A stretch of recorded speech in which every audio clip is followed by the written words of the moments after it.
سلام و احترام دارم. بعد از مدت‌ها این توفیق رو پیدا کردم که خدمت عزیزان بتونم از این رسانه برسم و در خصوص یک موضوعی رو در ارتباط با بحث کسب و کار اینترنتی و در حوزه ایشاپ ها خدمتون توضیح بدم. یکی از دوستان پرسش کرد که من علاقه زیادی رو دارم در خصوص اینه که بتونم خود من یک فروشگاه، یه مارکتی رو در خصوص فروشگاه اینترنتی راه بندازم. منتها مراتب خب بحث سودآوری و تداوم فعالیت این کار خیلی مهم هستش. من خدمت عزیزان عرض کنم که ما در فرآیند یک کسب و کار ما میایم تعریف میکنیم، میگیم کسب و کار. ما میتونیم کار داشته باشیم ولی کار ما مهم این هستش که کسب داشته باشه. اصلا منظور ما از کسب یعنی بتونیم یک بهره مادی، یک بهره با رویکرد برنده از کارمون داشته باشیم، مضاف بر اینی که این بهره و این کسب متناسب با نوع فعالیت ما، نوع زمانی رو که داریم میذاریم، نوع سرمایه مادی و دانشی رو که داریم میذاریم به صرف صلاح باشه و توجیه داشته باشه. من خدمت عزیزان عرض کنم چون این حوزه کارش کار دانشی هستش، یقینا باید یک سری الزاماتی رو در خصوص کسب مهارت‌های کسب و کار اینترنتی با در توجه به در نظر گرفتن الزامات اصلی، اینی که ما میخوایم از کجا شروع کنیم، از فاز صفر، چه مبانی رو باید رعایت کنیم، چه مبانی رو باید ما در نظر بگیریم و چه بایدها و نبایدها رو در ارتباط با این کار رعایت کنیم. اولین چیزی رو که در خصوص این موارد باید ما بدونیم وارد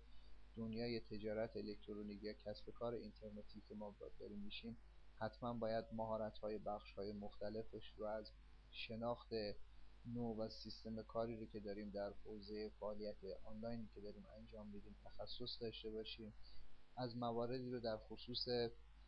نوع کاربران، نوع مخاطب شناسی ما در این زمینه باید اطلاعات لازم رو داشته باشیم، مضاف بر اینی که نحوه و چرخه بازاریابی رو در حوزه بازاریابی در حوزه کسب کار اینترنتی شامل کلیتش رو که بخوایم عرض کنیم بحث وب مارکت، باید تو بخش‌های مختلف از ویدیو مارکت گرفته، از ایمیل مارکت گرفته، از عرض کنم خدمتتون که بحث‌های پیدا کردن ما رو توی موتورهای جستجو، بحث SEM، بحث اینه که چطور از SEM ما به سمت SEO به سمت SEM بتونیم بریم، یعنی از طریق سرچ انجین مارکت، سرچ از طریق به اصطلاح SEO، از طریق بهینه‌سازی کلماتمون در وبسایتمون یا وبلاگمون بتونیم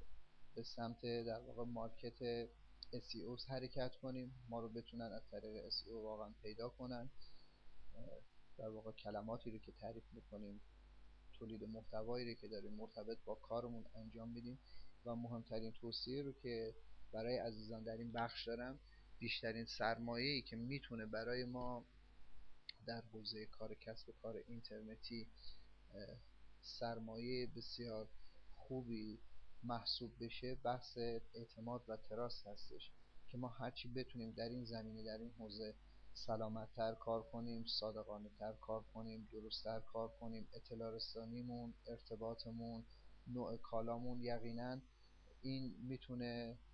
اون مسیری رو که ما میخوایم در طول مدت فرض مثال 2 سال طی کنیم، این مسیر رو برای ما بسیار کوتاه میکنه. اگر تاریخچه تجارت‌های موفقی رو که در این زمینه چه داخلی باشه چه خارجی باشه بررسی کنیم، چیزی در واقع به غیر از این مباحثی رو که من خدمتتون عرض کردم نیست. دانش فنی، کار مداوم و سلامت حوزه در این کار. انشالله در برنامه‌های آینده سعی میکنم که به طور مفصل در خصوص اجزایی رو که خدمتتون عرض کردم تو بخش‌های مختلفی که توضیح دادم، در حوزه مارکتینگ، در حوزه که چطور ما بتونیم کسب اعتماد کنیم از نظر علوم رفتاری، روانشناسی که در فضای کسب کار اینترنتی هست، و انشالله سعی میکنم که یک جلسه هم اختصاص بدم در حوزه استارتاپ ها در زمینه تجارت الکترونیک و راه اندازی کسب کار الکترونیک به صورت کامل توضیح بدم. شماره ها و مشخصات ارتباط تماس ما زیر همین ویدیو نوشته شده است. دوستانی که دوست دارن تماس بگیرن با کمال میل پاسخگوشون هست. عرضی ندارم. خدا نگهدار تا برنامه